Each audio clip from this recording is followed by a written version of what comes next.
Welcome to Rapid Reviews, where I review classic video games in 2 minutes or less.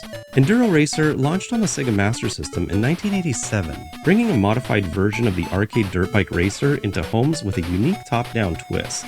Unlike the behind-the-rider perspective of the arcade original, the Master System version uses an isometric angle that feels more like an off-road version of Excitebike.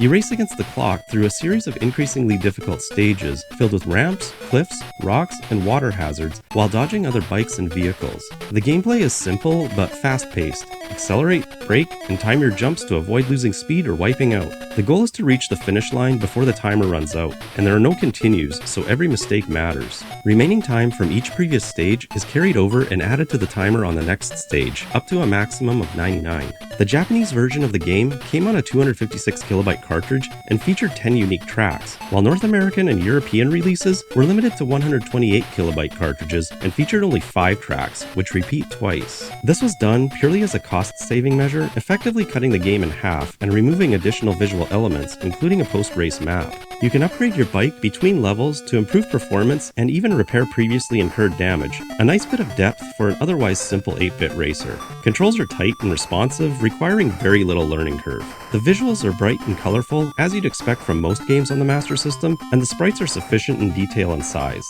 The background music is limited but catchy, and the sound effects are nothing to write home about, but they do the job.